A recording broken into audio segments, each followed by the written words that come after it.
Preciosas são as horas na presença de Jesus. Comunhão deliciosa da minha alma com a luz. Os cuidados deste mundo não me podem abalar, pois Ele o meu abrigo quando o tentador chegar, quando o tentador chegar. Ao sentir-me rodeado de cuidados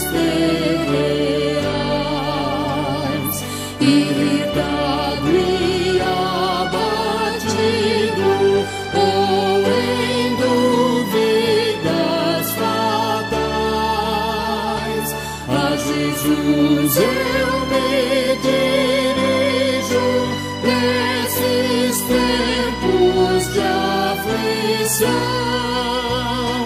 As palavras que Ele fala trazem paz, consolação, trazem paz, consolação. Se confesso meus temores, toda a minha imperfeição, Ele escuta com paciência essa triste confissão. Com ternura repreende meu pecado e todo mal. É Jesus o meu amigo, o melhor e o mais leal, o melhor e o mais leal.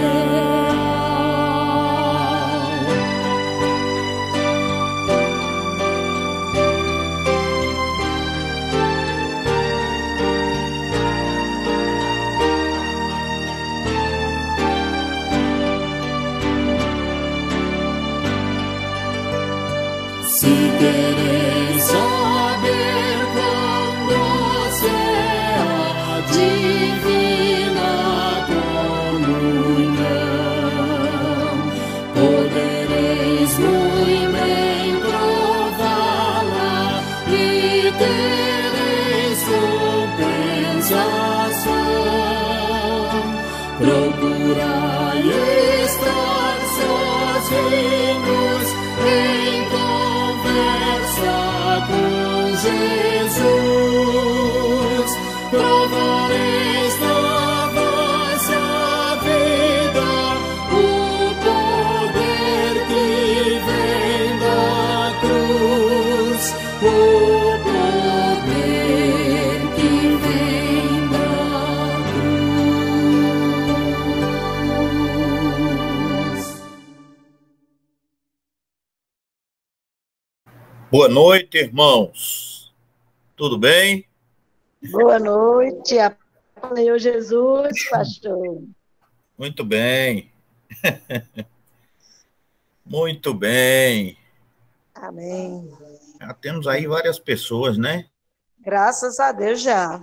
Sheila, Giovana, Otto, Marcone, Paulino. E o netinho, pastor Saul, como é que Geraldo. ele vai? Tá bom? Tá bem. Tá bem. Graças a Deus. Graças a Deus. Eu É, ia tá fazer bem, a graças a pergunta Deus. nesse minuto, Marco. Na hora que eu ia perguntar, perguntou. Coincidiu, não foi, irmã Zélia? Graças a Deus, coincidiu. Deu certo. Muito pequenininho, porque foi prematuro, né? Ah, tá. Aí, pequenininho. Mesmo assim, tá 47 centímetros, aproximadamente. Ah, Não é tá. muito pequeno, não, pastor. Porque Não, né? aquele criança que nasce com menos de 40, Menor. É. É verdade. Ele é um Geraldo, Michel, prematuro quase não, porque o normal é 51, 52 centímetros, é, porque depois disso já coloca em risco a vida da parturiente. e nasceu de 8 meses. Se ele tivesse 5 meses, ia nascer com 51 centímetros, que É, é mais ou menos a média. é. Aí não chegou a entubar, não, só colocou aquele oxigênio no nariz, né? E Nossa. ficou 2 dias ou 3 na UTI para acompanhamento e já saiu tranquilo. Ele teve uma recuperação muito rápida. Foi, O foi, pulmãozinho dele reagiu positivo muito rápido mesmo. foi. Porque geralmente é uma média de 7 dias. É, A mãe está bem, pastor? A mãe?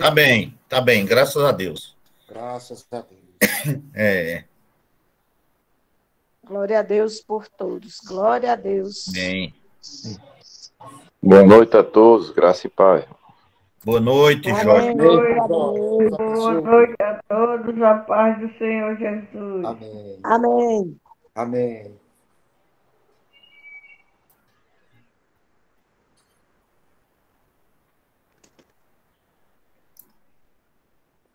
Se não me engano, eu acho que mudou a configuração, mas pelo menos no meu tá diferente. O Não meu, sei o se. meu deu trabalho, rapaz, mas tá do jeito de sempre, o meu, né? É? O meu tá do O jeito de meu- sempre, porque como eu loguei pelo e-mail, aí ele pega a configuração e traz, né? Ele Esse traz a meu tá configuração. um pouquinho diferente da tela aqui. Não sei o que aconteceu. Uhum. Às vezes é o modo de visualizar, sabe? O meu tá diferente também, Jorge. Apareceu as Tá? telas. O meu tá diferente Não, também. então é isso mesmo. Acho que eles Então ficam. não é só problema de BIOS aqui, não, viu, pastor? Não, né? Não é não. Tá diferente mesmo. Não é só o seu, não. Você não é o privilegiado sozinho, não. Ah, Aqui o bom. meu também tá diferente. Estava preocupado aqui, mexi algo que não deveria, mas tá diferente aqui. Eu vou ligar aqui, ele está dizendo que só aguenta 2 horas. Não sei se Jorge vai fazer um culto de mais de 2 horas hoje. Depende da quantidade de copos que o pastor separou aí. Né? Boa noite, graças Mas a não paz. depende. Amém. e paz. Deus abençoe, pastor Davi. Motoqueiro aí forte, Marconi. Motoqueiro, viu? Aí meu amigo. Ó, Eu já Jorge, parece que o meu já está inclinando. Né? Tiburtino Bezerra. Apareceu ali, ó. Vanils Pires. Davi Dionísio. Lindenberg. Fátima já falou, tá aparecendo aqui também. Muito bem. 17 pessoas. Já temos logadas 17 pessoas. Já podemos Geraldo, iniciar. Tem Paulo, tem Maria José. Tá todo o grupo daqui.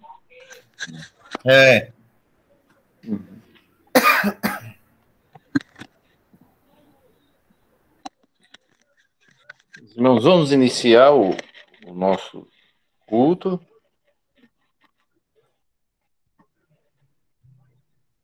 Iniciando nosso trabalho nesta noite, dando bem-vindo a todos os irmãos que estão conosco, os irmãos da congregação, Catolé, perdão, de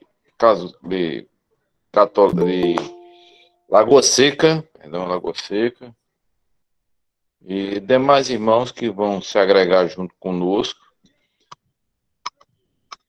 Sejam bem-vindos todos. E nesse momento, vamos fazer a leitura da palavra aqui, em Apocalipse, capítulo de número 5.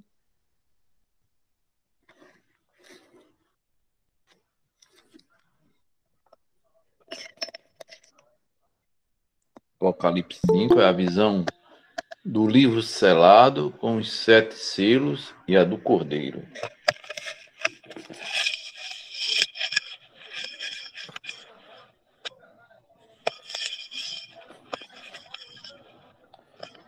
Vi na mão direita daquele que estava sentado no trono um livro escrito por dentro e por fora, e todo selado com 7 selos. Vi também um anjo forte que proclamava em grande voz: que é digno de abrir o livro e desatar os selos? Ora, nem no céu, nem na terra, nem debaixo da terra. Ninguém poderia abrir o livro, nem mesmo olhar para ele.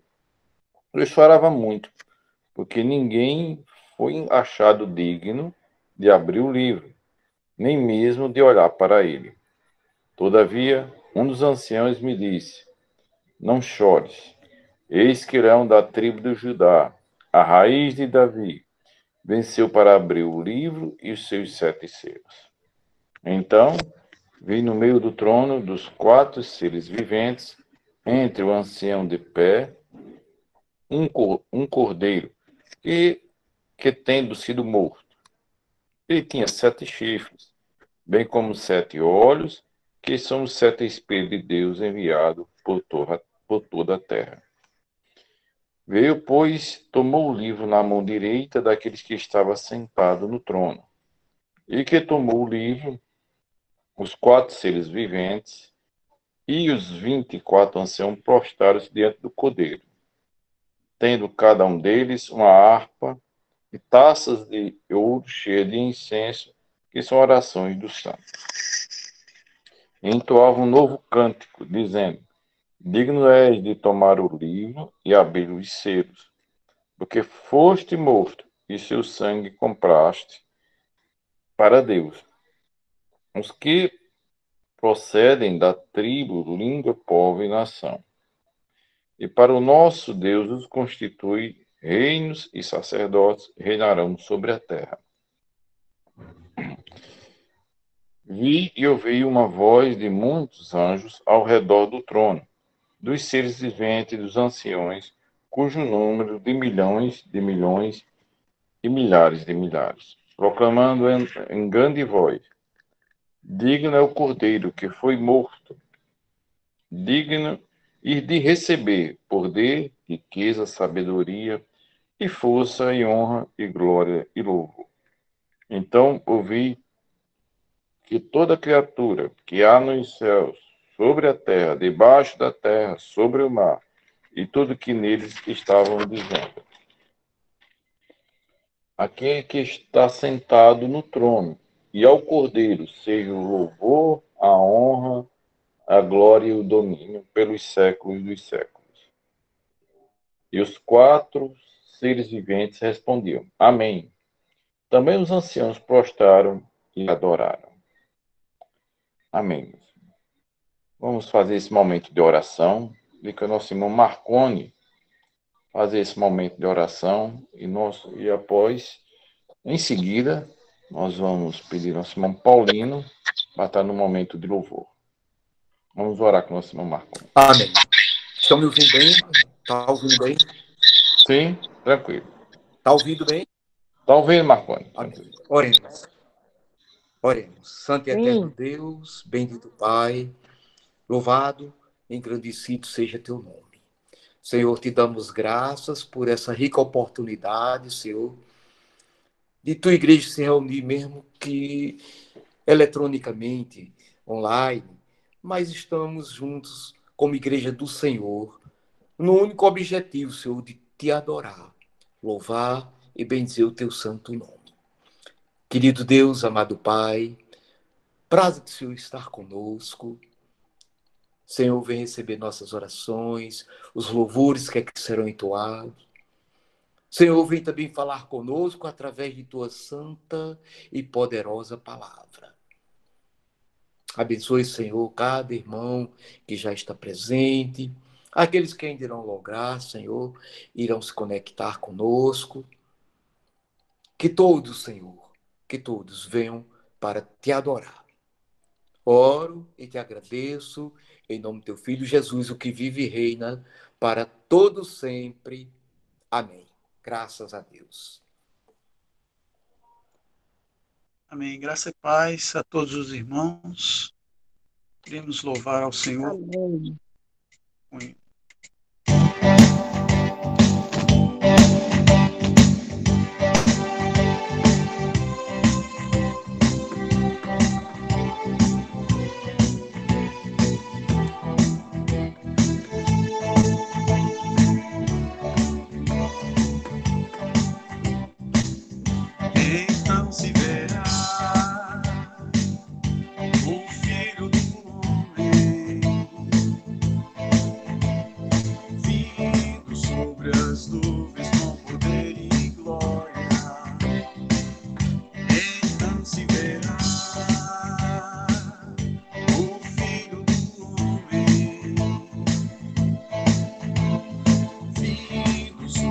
as nuvens com poder e glória. Porque assim como o relâmpago que sai do Oriente se mostra no Ocidente, assim há de ser a vida do Filho do Homem. Porque assim como o relâmpago que sai do Oriente se mostra no Ocidente, assim há de ser a vida do Filho do Homem. Então se verá o Filho do Homem vindo sobre as nuvens com poder e glória. Então se verá o Filho do Homem vindo sobre as nuvens com poder e glória. Porque assim como o relâmpago que sai do Oriente se mostra no Ocidente, assim há de ser a vinda do Filho do Homem.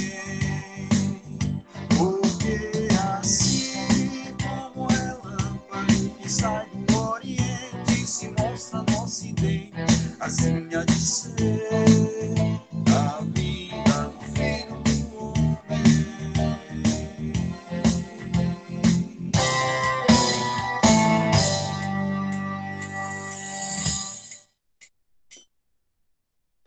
Amém. Iremos louvar com mais um hino ao Senhor.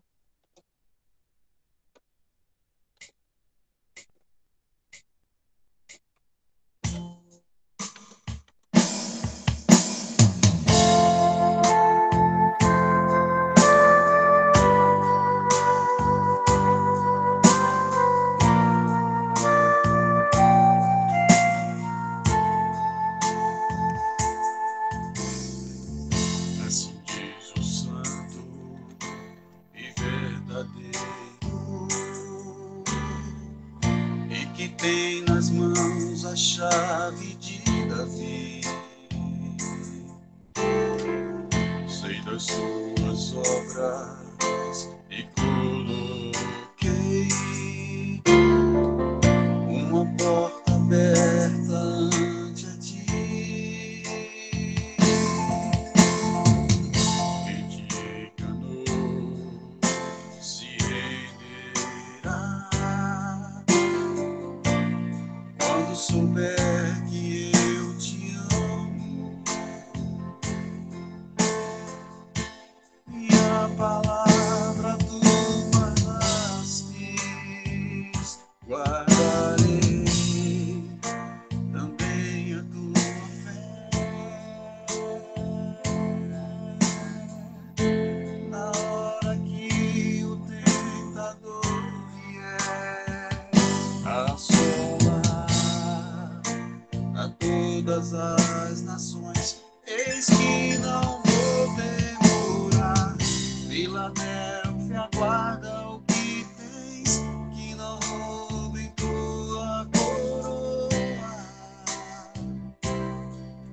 Vencedor será, coluna no templo do meu Deus, e dele não sairá. Escreverei sobre ele o nome do meu Deus, da cidade do meu Deus, a nova Jerusalém.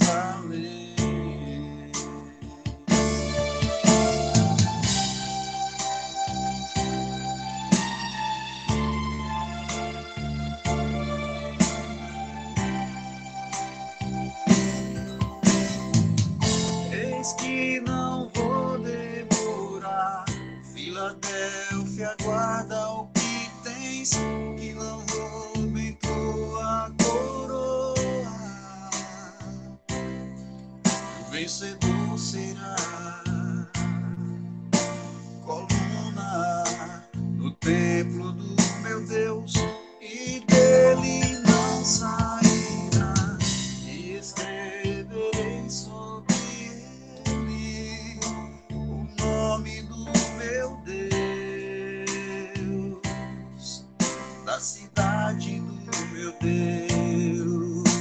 a nova Jerusalém. Você tem obedecido a minha ordem para guardar com sofrimento e com paciência. Por isso eu vos protegerei no tempo da aflição que virá sobre o mundo inteiro para pôr à prova todos os povos da terra. Eu venho logo. Guarde o que você tem para que ninguém roube de você o prêmio da vitória. Portanto, se você tem ouvido para ouvir, ouça o que o Espírito Santo diz às igrejas. Eis que não vou demorar, Filadélfia, guarda o que tens, que não roubem tua coroa. O vencedor será coluna do templo do meu Deus, e dele não sairá. E escreverei sobre ele o nome do meu Deus, da cidade do meu Deus, a nova Jerusalém.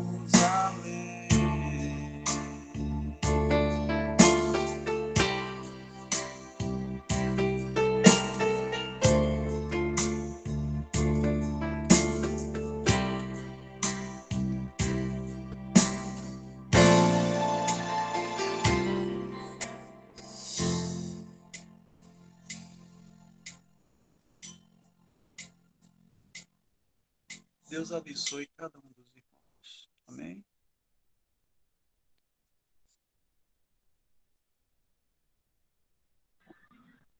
Amém, meus irmãos. Nós vamos estar nesse momento fazendo um momento de oração, um momento de confissão e contrição e arrependimento de pecados. E o pastor Evanilson fazer esse momento de oração e eu também fazer a oração em seguida pela vida do pastor Saul, que vai nos trazer a mensagem nesta noite.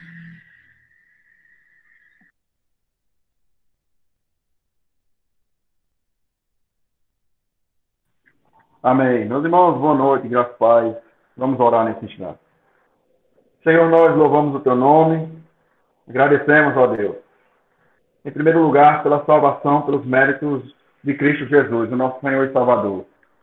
Desde já queremos rogar ao Senhor, clamar pela tua misericórdia, pela tua bondade, pela tua compaixão sobre as nossas vidas, ó Deus. Queremos pedir perdão pelos nossos pecados esses que nós cometemos, que nós pensamos, ó Deus, que nós praticamos.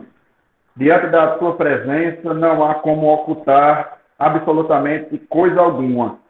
Quebrantamos o nosso coração diante da tua presença, porque a tua palavra nos garante que é um coração quebrantado e contrito, o Senhor não desprezará.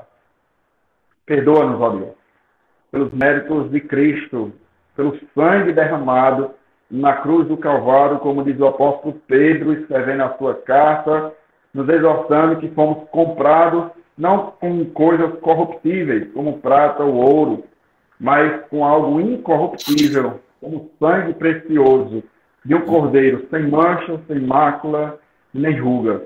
Obrigado, Deus, porque o Senhor é bom e a tua misericórdia se renova a cada manhã sobre as nossas vidas. E como o profeta diz, a tua misericórdia é a causa de não sermos consumidos.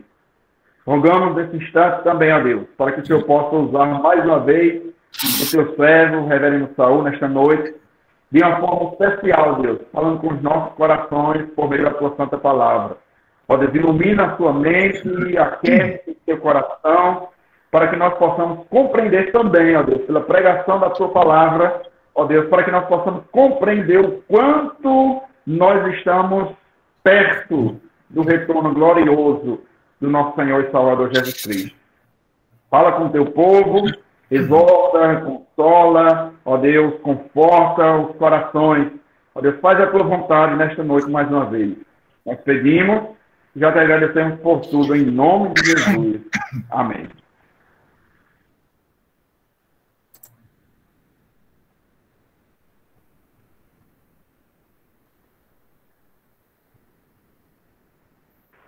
Reverendo Saul está com a palavra.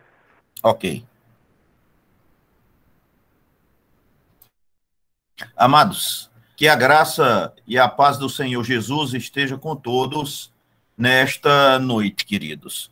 Eu vou colocar, irmãos, a tela para nós acompanharmos e vou pedir aos queridos irmãos que quando aparecer a tela aí no seu computador, você me avise para que nós possamos prosseguir.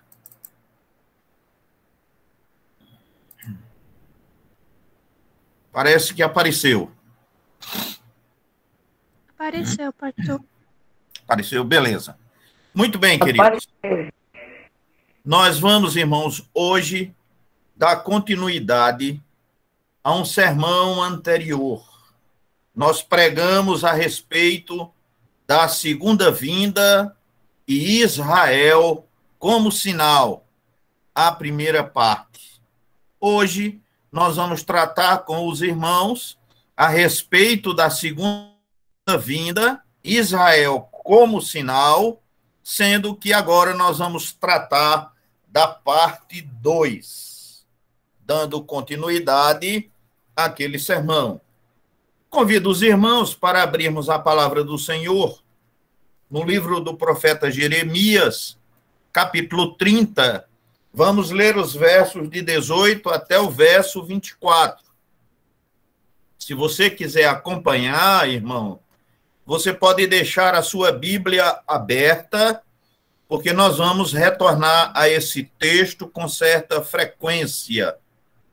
Embora também vamos tratar de outros textos bíblicos não menos importantes.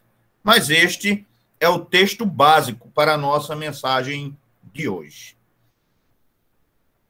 Jeremias, capítulo 30, versos de 18 a 24, que nos diz assim: Assim diz o Senhor, eis que restaurarei a sorte das tendas de Jacó, e me compadecerei das suas moradas. A cidade será reedificada sobre o seu monte de ruínas, e o palácio será habilitado como outrora. Sairão deles ações de graças e o júbilo dos que se alegram. Multiplicá-los-ei e não serão diminuídos. Glorificá-los-ei e não serão apoucados.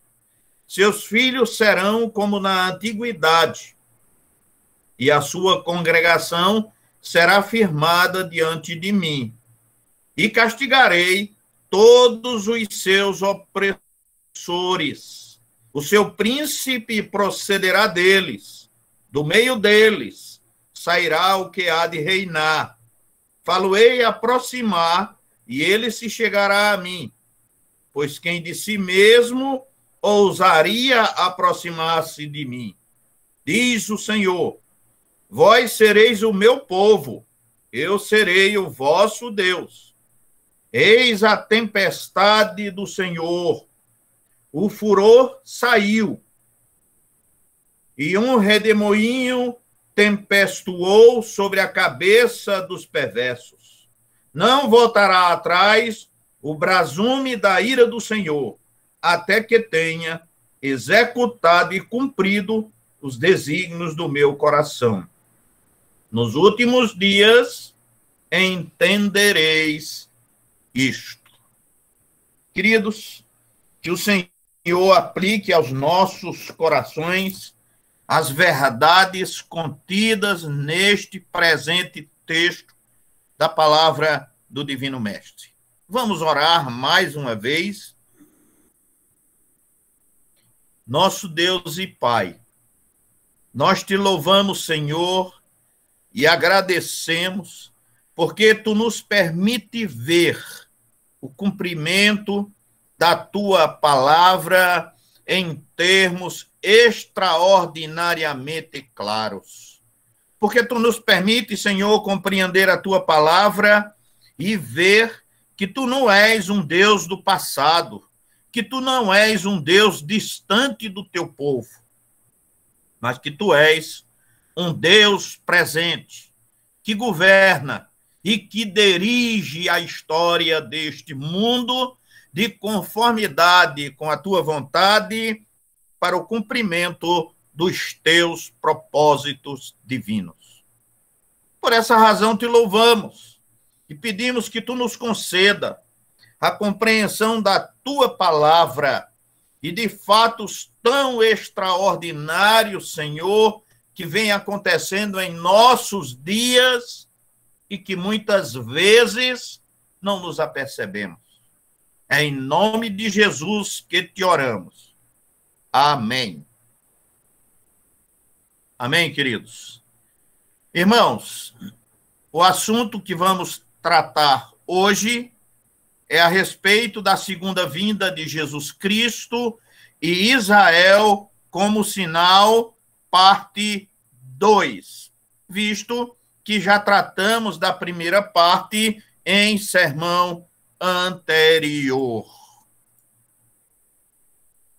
Tratamos, no sermão anterior a esse respeito, do sofrimento de Israel como preço da sua rebelião e confirmação das profecias. Vimos também, naquela ocasião, lampejos do seu retorno à Terra Santa e o que isso representa para a história universal e, evidentemente, também para a história bíblica. No sermão de hoje, desenvolveremos mais os diferentes aspectos e a significação escatológica desta restauração extraordinária acontecida em nossos dias. O texto retrata a restauração de Israel pela vontade exclusiva de Deus, sem méritos humanos, porém, no cumprimento da sua promessa e da sua fidelidade ao pacto que celebrou com Abraão e com o povo de Israel. O texto lido nesta noite, Jeremias capítulo 30, versos 18 a 24, lista as etapas do cumprimento dessa promessa extraordinária, tratando dos aspectos de sua realização, quanto ao local, quanto ao governo, quanto à recuperação das cidades e também tratando da recuperação da terra. São estes aspectos proféticos que vamos analisar nesta noite, irmãos, para nossa compreensão, com base nesse texto tão importante, e vamos destacar algumas dessas promessas extraordinárias. O primeiro aspecto a considerar é que a restauração de Israel é iniciativa de Deus. Vou repetir o tema deste tópico. A restauração de Israel é uma iniciativa de Deus. O verso de número 18 do nosso texto básico revela claramente que é Deus quem acaba o cativeiro de Israel. É o próprio Deus quem restaura Israel no seu devido lugar. E ele coloca isto muito claramente, colocou muito claramente aqui, através do profeta Jeremias, que sabemos que viveu cerca de 700 anos antes de Jesus Cristo, e aqui ele trata de eventos que nós observamos o desenrolar em nossos dias. Em muitas outras passagens, esta verdade é também gloriosamente proclamada, Temos Jeremias, capítulo 30, verso 3. Ezequiel, capítulo 37, verso 1. Trata a esse respeito também. O pronome aqui é usado sempre na primeira pessoa, eu. Deus quer que Israel e também nós saibamos que os acontecimentos atuais são obras dele. É ele quem está fazendo, nós não temos nenhum mérito nisso.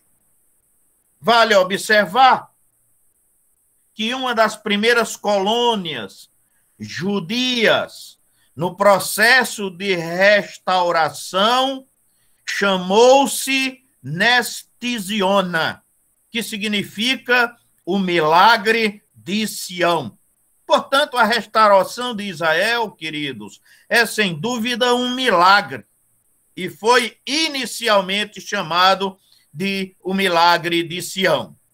Sim, queridos, só mesmo o Senhor operaria milagre tão grande. Só mesmo o seu Espírito faria ressurgir das cinzas os ossos secos da visão de Ezequiel no capítulo de número 37. Nesta iniciativa divina, vale ressaltar alguns aspectos de vital importância. O primeiro desses aspectos, irmãos, está no verso 18. Independência dos méritos. Deus é quem está fazendo. E neste verso ele diz que é ele, o Senhor, quem está fazendo. Portanto, a restauração de Israel seria fruto da coerência de Deus, da fidelidade de Deus, do zelo de Deus pelo seu santo nome e de sua infinita compaixão. Neste sentido, corrobora com essa perspectiva Ezequiel no capítulo 36, no verso 22, e também Jeremias no capítulo 30, no verso 18, que foi lido nesta noite, é o primeiro versículo do texto básico. Segundo aspecto importante, a restaurar. Seria a restauração e os judeus seriam estabelecidos na terra dos seus pais. Portanto, a restauração de Israel seria na terra dos seus pais, na terra dada a Abraão. Neste sentido, corrobora conosco Ezequiel no capítulo de número 37 e no verso 25, quando ele diz que a restauração de Israel seria no seu lugar original, na sua língua original, e uma nação totalmente livre e independente. A partir da grande dispersão, a terra de Israel passou, irmãos, de mãos em mãos, enquanto seus filhos erravam pelos países do mundo espalhados que foram. Ao se deflagrar o movimento sionista, surgiu no espírito de alguns políticos da época a preocupação quanto ao local em que se instalaria o Estado judeu. E naquela época, pensaram em vários lugares, inclusive em Uganda, na África.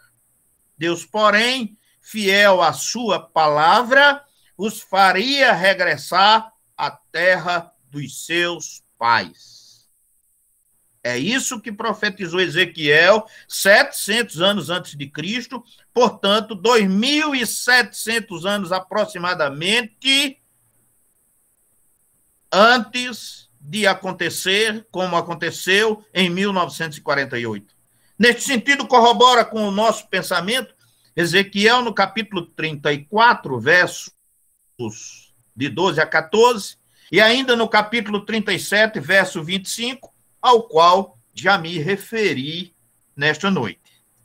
Terceiro aspecto: seriam multiplicados e engrandecidos. Jeremias, capítulo 30, verso 19. Portanto, esta perspectiva está colocada para nós no versículo de número 19 do texto lido. Vamos analisar, irmãos, algumas questões com relação aos pioneiros. Os pioneiros do retorno de Israel foram 14 jovens que fugiram da Rússia em 1822 após violenta perseguição. Outros estudantes se juntaram a eles pouco depois. O barão de Rothschild, comovido com a luta do pequeno grupo de judeus nas terras áridas da Palestina, destinou parte de sua fortuna para ajudar as colônias existentes a comprar mais terras para instalação de novas colônias. Olha o que nós estamos observando aqui já a partir de 1822. O barão, um homem russo, deu parte da sua fortuna para que se comprasse terras lá em Israel, para que os judeus pudessem estabelecer as suas aldeias, as suas cidades. E isto, irmãos, também já havia sido predito 2.700 anos antes. Preste atenção, queridos. Preste atenção na leitura que eu vou fazer agora para você. Eu vou ler um texto da palavra de Deus, onde mostra isto com todas as palavras. O que o ocorrido, conforme relatei, é que um barão russo deu dinheiro para que se comprasse terra, para que o povo de Israel pudesse se estabelecer. Isaías diz o seguinte, no capítulo 32, versos 43 até o verso 44, Isaías diz: e comprar-se-ão campos nesta terra, da qual vós dizeis, é uma desolação, sem homens nem animais, está entregue na mão dos caldeus. Comprarão campos por dinheiro. Assinarão escrituras e as selarão. E chamarão testemunhas na terra de Benjamim e nos lugares ao redor de Jerusalém e nas cidades de Judá e nas cidades da região montanhosa e nas cidades das planícies, nas cidades do sul, porque eu farei voltar do cativeiro, diz o Senhor. O Senhor está dizendo que as terras serão inclusive compradas para que o povo de Israel possa retornar do seu exílio e do seu cativeiro. Olha que palavra extraordinária, cujo cumprimento se deu em nossos dias. A multiplicação predita se verificou, inicialmente através de um extraordinário movimento migratório, do qual mencionaremos apenas dois grandes exemplos. Em 1949, foram transportados de avião 48 mil judeus do Iêmen para Israel, na famosa operação que se intitulou de Tapete Mágico. Nesta operação, 48 mil judeus foram repatriados para sua pátria original, para Israel. Segundo aspecto, o segundo evento, o Iraque, em 1950, criou uma lei permitindo a saída dos judeus do território iraquiano por apenas 12 meses. Irmãos, o presidente do Iraque simplesmente disse assim: os judeus que quiserem ir embora podem ir, desde que saia daqui nos próximos 12 meses. Depois disso, não sairão mais. Nova corrida aérea se empreendeu enquanto havia tempo, dentro do prazo estipulado. No final, foram transportados para Israel 121 mil judeus iraquianos. Isto para não falar no período de alguns anos após a proclamação do Estado de Israel, que entraram mais de 1.000 judeus por dia, procedentes de toda parte e por todos os meios de transporte. Ora, irmãos, se eu disser aos irmãos que isso também está predito na Bíblia, que tem uma profecia que trata disso, o profeta Isaías também, cerca de 1.700 anos, aliás, cerca de 700 anos, que dá 2.700 anos antes da nossa época. Olha o que ocorre aqui e olha a linguagem que usa Isaías. Irmãos, naquela época só havia viagens a pé e de navio, olhe lá. Mas olha a linguagem que o profeta Isaías emprega no capítulo 60, versos 8 e 9. Olha o que diz o profeta. Diz assim: quem são estes que vêm voando como nuvens e como pombas às suas janelas? Certamente as ilhas me aguardarão, primeiro os navios de Tarsis, para trazer teus filhos de longe, e com eles a sua prata e o seu ouro, para o nome do Senhor teu Deus, e para o Santo de Israel, portanto ele te glorificou. Irmãos, o profeta Isaías, há 2.700 anos atrás, está afirmando aqui que os filhos de Israel voltaram voando como nuvens e como pombas. E eles vieram, só que não vieram voando em pombos, mas vieram de avião para voltar à terra prometida. Vejam como a palavra de Deus, irmãos, é eficaz. Ela cumpre-se integralmente. Quarto aspecto. Olha a importância dos aspectos. Está aí na sua tela. Independência dos méritos, restauração na terra dos pais, serão multiplicados e engrandecidos, e foram. E o quarto aspecto, seriam organizados como nação e teriam o seu governo próprio. Jeremias capítulo 30, verso 21. Ezequiel 37, versos 21 e 22. Irmãos, nós estamos falando de pessoas escravas, de pessoas que vieram do lixo, do fumo e do fogo, do vale de ossos secos, como bem se referiu o profeta Ezequiel. Nós estamos falando de pessoas que não tinham nenhuma estrutura, mas o Senhor disse: não, vocês vão voltar e vão ter governo próprio, inclusive. E agora eu convido os irmãos para observarmos os acontecimentos da história. Olha o que nos conta a história, irmãos.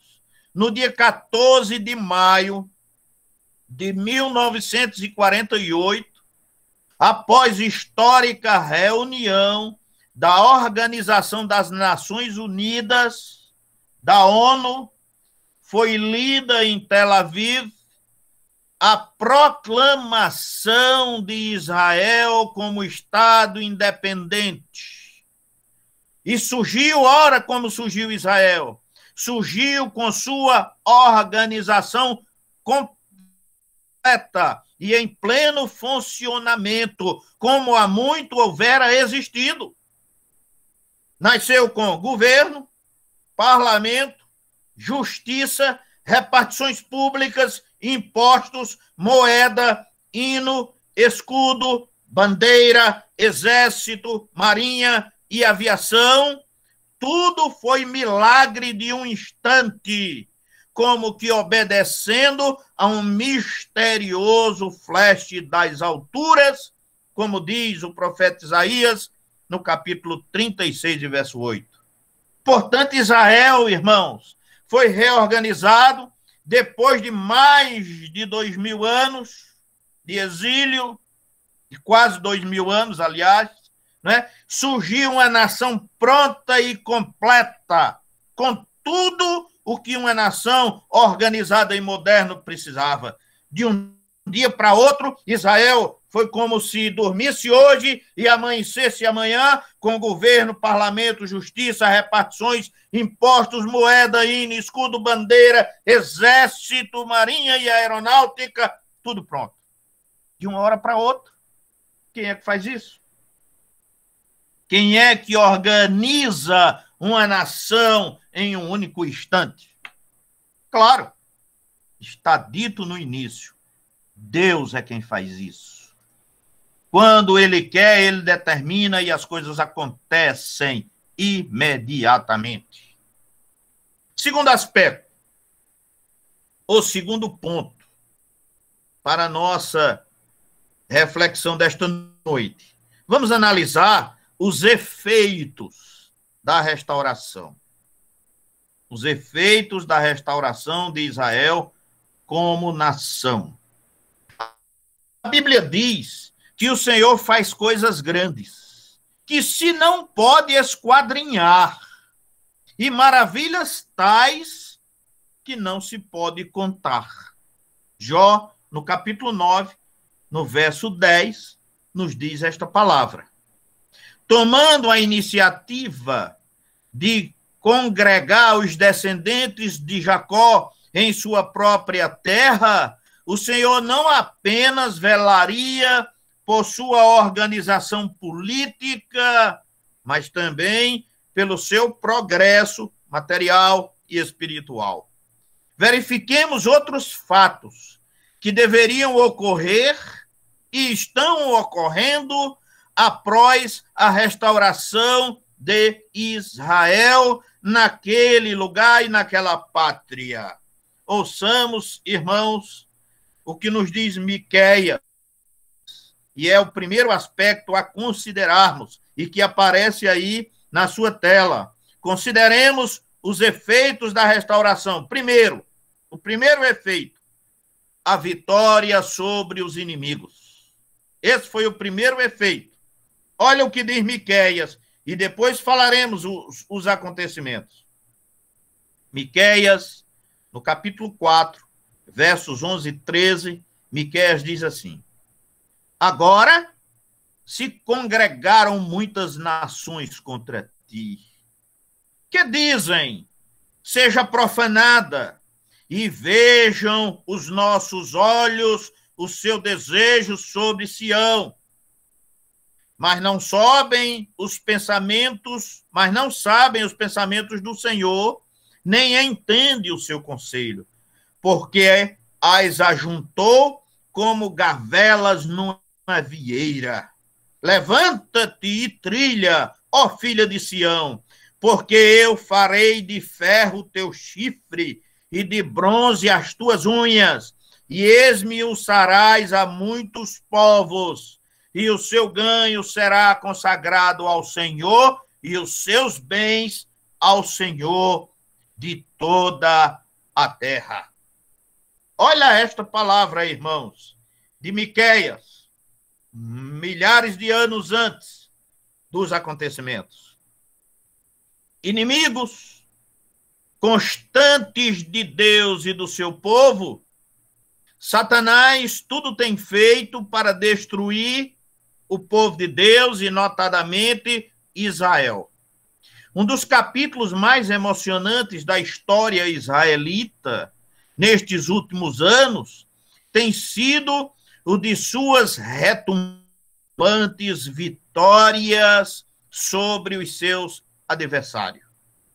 Na manhã de 15 de maio de 1948, um dia após a proclamação da independência, Israel foi atacada pelos exércitos do Egito, Síria, Líbano, Jordânia e Iraque. Tudo junto. No mesmo momento. Ante a tremenda desproporção em homens e armas, sem contar que a nação não existia, passou a existir apenas um dia, numa desproporção de todos os aspectos, inclusive de homens e marcas, o que a razão humana esperava e a lógica dos fatos prometia era a derrota completa e total e a consequente destruição política e militar de Israel. Ao contrário disso, sorriu para os hebreus a vitória, que pelas circunstâncias bem fazia recordar os tempos épicos de Josué e Gideão. Além dessa, Israel teve que enfrentar outras guerras com os árabes e sempre em condições minoritárias, mas obtendo sempre os triunfos mais vibrantes. Quando Deus determina, não há quem possa vencer o povo de Deus. E isto foi o que aconteceu. Apenas um dia e já tinha várias nações guerreando contra Israel, mas foram todos derrotados. Porque é assim que Deus age, queridos. Segundo aspecto, dentro desse aspecto maior, os efeitos. O segundo efeito, a reconstrução das cidades. Verso 18. Olha o verso 18. Ele fala da reconstrução das cidades. Começando por Jerusalém, as cidades judias foram assoladas, seus habitantes vendidos como escravos e dispersos pelo mundo inteiro. Chegam a ser comovedoras as palavras do profeta, lamentando a triste situação, conforme o faz Isaías no capítulo 64, verso 10 e 11, Jeremias no capítulo 9 e verso 11, lamentando a situação triste em que Israel estava, mas o Senhor diz, eu vou recuperar as tuas cidades. Porém, quando Deus quer, o quadro se transformaria em um dia. O Senhor incluiu nos seus santos desígnios a reconstrução das cidades arruinadas. Neste sentido, já falava Isaías, no capítulo 44, versos 26, capítulo 65, verso 21. Em 1949, a senhora Golda Meir, então ministra do Trabalho em Israel, apresentou ao parlamento um projeto ousado, a construção de 30 mil unidades habitacionais até o fim daquele ano. A partir de então, as novas cidades começaram a brotar como cogumelos em todo o deserto. E ainda hoje, prossegue a semeadura de cidades em todo o território, desde as areias escaldantes do Neguev até a formosa Galileia, de Dan a Berseba. O milagre se impõe e continua acontecendo. E as cidades continuam sendo restabelecidas. Terceiro efeito, o reflorestamento da terra. Quando chegaram lá, irmãos, não tinha nada. Se você quiser aprimorar os seus conhecimentos, tem um vídeo na internet, um documentário intitulado Terra de Deus. Se você quiser ver como é que Israel encontrou a terra, assista esse documentário. Mas Israel fez o reflorestamento da terra. Esse é um outro aspecto no qual se evidencia o pleno cumprimento das profecias como avisos do fim. A tragédia do exílio também atingiria a terra, conforme Levítico 26, 32. Após a dispersão, a terra foi posta à venda, foi loteada pelo imperador Adriano. Os forasteiros que nela se instalaram só fizeram devastar suas florestas, transformando-as em carvão. Os turcos, dominando a Palestina, taxaram as árvores com imposto tão exorbitantes que o povo achou mais barato cortar os seus pomares e chácaras, transformando a terra em deserto. Com o solo desnudo e comburido, alterou-se o clima e as demais condições de vida, retornando, porém, Israel, com ele viria também a bênção para a terra. Isaías 41, versos 18 e 20, Ezequiel 36, versos de 34 a 36, nos fala a esse respeito. Vou ler apenas um pequeno texto.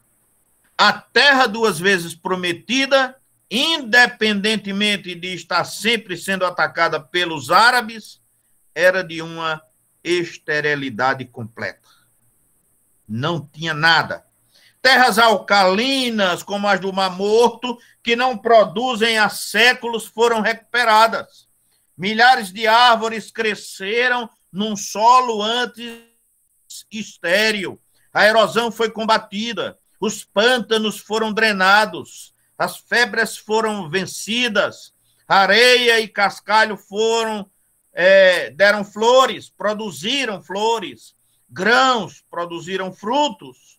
Hoje, podemos constatar com os nossos próprios olhos o cumprimento dessa profecia ou dessas profecias. É esplêndida a plantação de cítrico, laranja, uva, entre outras coisas, em pleno deserto do Neguev. Para a irrigação, eles bombearam água do Jordão, distante centenas de quilômetros. Recentemente, foram descobertos sobre a areia do deserto enormes reservatórios de águas. E esses lençóis subterrâneos são, na verdade, rios no ermo, terra seca transformada em manancial. E a Bíblia diz isso. E a Bíblia traz essa promessa. Portanto, queridos, o que você está vendo no desenrolar da história hoje são milagres de Deus predito há muitos anos que estão se desenrolando em nossos dias. Terceiro e último aspecto. O relacionamento destes acontecimentos com o fim. Estes fatos, todos em si mesmos extraordinários, se constituem num dos sinais mais eloquentes da segunda vinda de Jesus Cristo. Nosso texto básico se encerra com estas palavras: no fim dos dias entendereis isto. É a última frase do texto. Vou repetir. No fim dos dias entendereis isto. Após referir-se à intervenção de Deus na história em favor de Israel, o profeta declara que a compreensão ou compreensão plena de tudo aquilo ter-se-ia no fim dos dias. O profeta Oséias observa que Israel ficaria por muitos dias sem governo próprio e sem sacrifício, sem o culto nos termos da lei mosaica. Chegaria, porém, o tempo em que Israel buscaria ao Senhor, seu Deus, e a Davi, seu rei. E isso no fim dos dias. Assim diz Oséias no capítulo 3, nos versos de número 4 e no verso de número 5. Miqueias se refere ao estabelecimento do santuário de Deus em Sião e ao retorno do que tinha sido expulso como fatos que se dariam nos últimos dias. Novamente, Miqueias, capítulo 4, versos 1 e 7. Ilustre médico judeu e erudito conhecedor da Bíblia nos informa que a frase últimos dias refere sempre ao Velho Testamento, o tempo da completa e final restauração nacional de Israel e de sua redenção espiritual. Não foi por acaso que Jeremias anteviu as esperanças para os descendentes de Israel no derradeiro fim. Jeremias capítulo 31 e verso 17. Mais uma nova citação. Respondendo aos discípulos a respeito do fim, o Senhor Jesus estabelece o sinal nesta mesma linha das previsões proféticas. Refere-se à mortandade dos judeus pela espada, menciona a retirada para o cativeiro e inclui dizendo que Jerusalém seria pisada pelos gentios até que os tempos dos gentios se completassem. Lucas, capítulo 21 e verso de número 24. É de suma importância observarmos a circunstância temporal, até que haveria um limite de tempo e um sinal. Chegaria o momento em que Jerusalém deixaria de ser pisada pelos gentios, não mais seria dominada por qualquer povo estranho. Voltaria ao controle de Israel. É necessário também entender o significado de tempo dos gentios. Não seria apenas a fase em que Israel gemeria sob o tacão opressor de outros povos que funcionariam em diversos lugares da terra como a Zorag de Deus. Por tempos dos gentios, entendemos, sobretudo, aquele período em que a graça da salvação se estenderia aos descendentes de Abraão. A salvação veio não apenas aos judeus, mas para os judeus em primeiro lugar. É isso que Paulo diz em Romanos, capítulo 1, verso 16. Israel, porém, a rejeitou, diz João no capítulo 1 e no verso 1. E, portanto, a partir daí, abriu-se a porta aos gentios. Atos, capítulo 13, verso 46. Inaugurando-se os tempos dos gentios.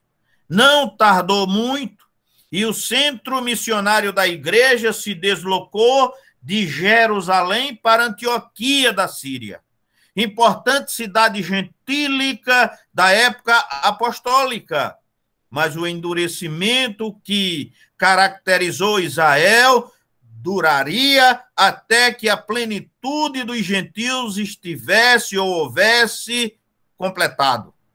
De acordo com a Bíblia, esta plenitude culminará no arrebatamento da igreja e a consequente cessação do tempo dos gentios. O sinal seria a libertação plena de Jerusalém em qualquer ou de qualquer dominação estrangeira. A partir de junho de 1967, Jerusalém, que ainda estava dividida, foi totalmente unificada sob o governo de Israel. Por isso, irmãos, podemos dizer que o Senhor está às portas. O Senhor está prestes a retornar e realizar o seu plano final de resgate da sua igreja. Nos últimos dias, entendereis isto. Concluindo, queridos, a mensagem do Senhor, vale aqui transcrever à guisa de conclusão as palavras de destacado homem de letras e de profundo conhecimento bíblico que escreveu. Os homens não atribuem habitualmente maior importância a fatos de aparências insignificantes que contêm, todavia, um germe as maiores transformações. Como viram, antigamente, insignificância no nascimento de Jesus, hoje observam quase com indiferença o renascimento de Israel. Mas tal como o advento do cristianismo assinalou despontada a mais vasta e profunda reforma que a história do gênero humano registra, também a restauração do Estado hebreu marcará o fim de nossa era e o começo da nova e resplandecente civilização do próximo milênio. Irmãos, que nós possamos compreender a importância desta palavra do Divino Mestre. Que ele nos abençoe, queridos. Amém. Palavra com Jorge. Que Deus continue abençoando e usando o pastor poderosamente. Amém. Louvamos a Deus pela vida do pastor Saul, pela mensagem desta noite. Louvamos a Deus pela vida dos irmãos que estão nos acompanhando, todos os irmãos. Michel? Oi?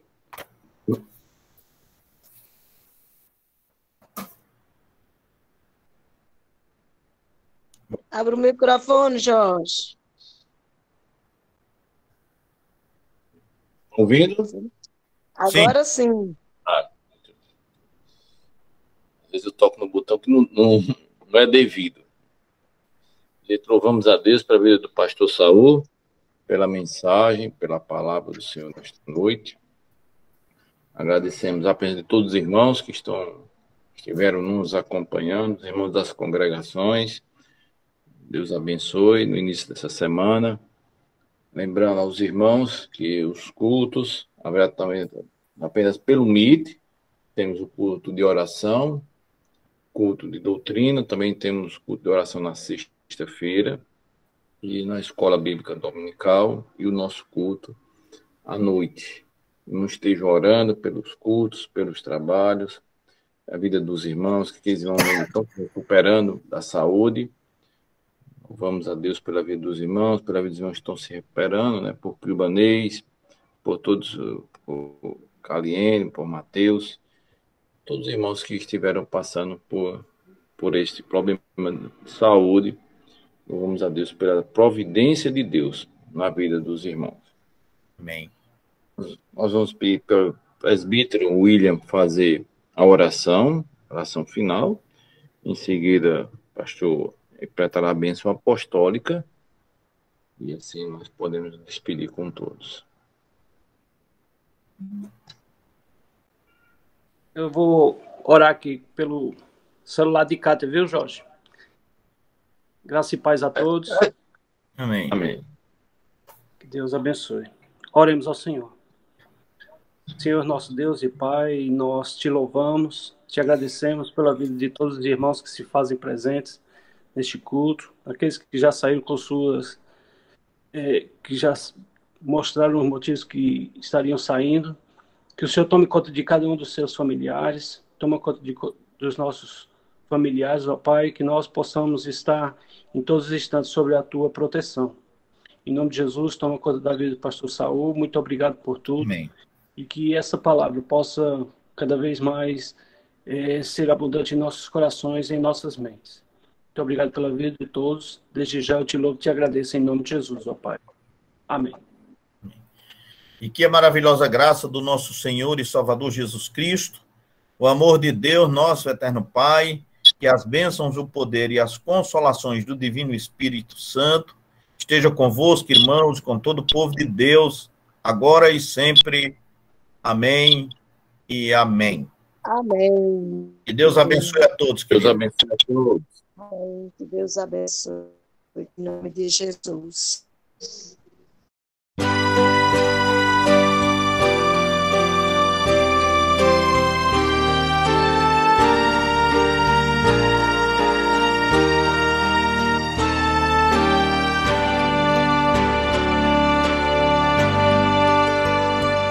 Preciosas são as horas na presença de Jesus.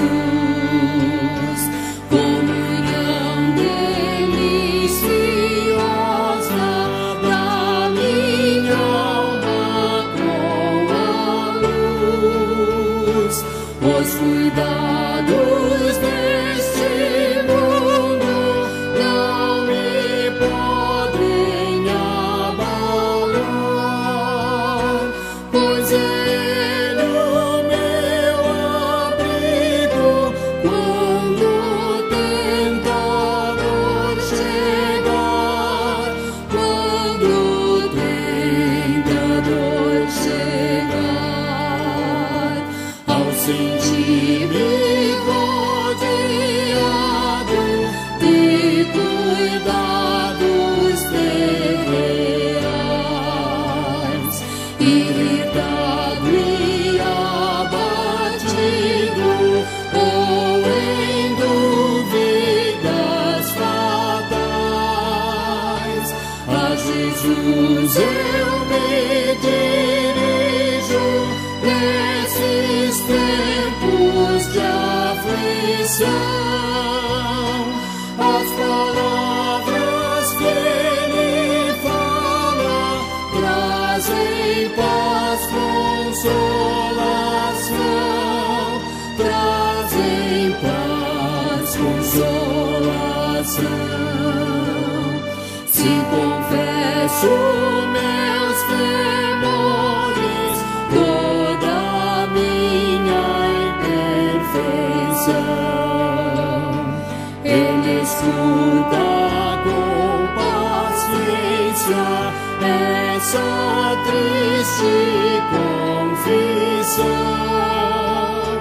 Com ternura repreende meu pecado e todo mal. É Jesus o meu amigo, o melhor e o mais leal, o melhor e o mais leal.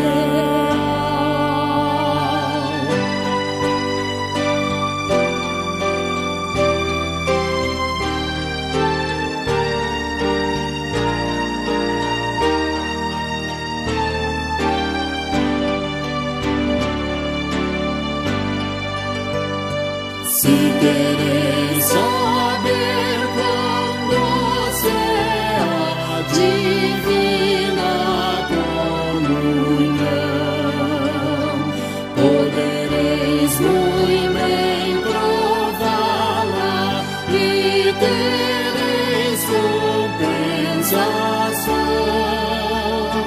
Procurai estar sozinhos em conversa com Jesus.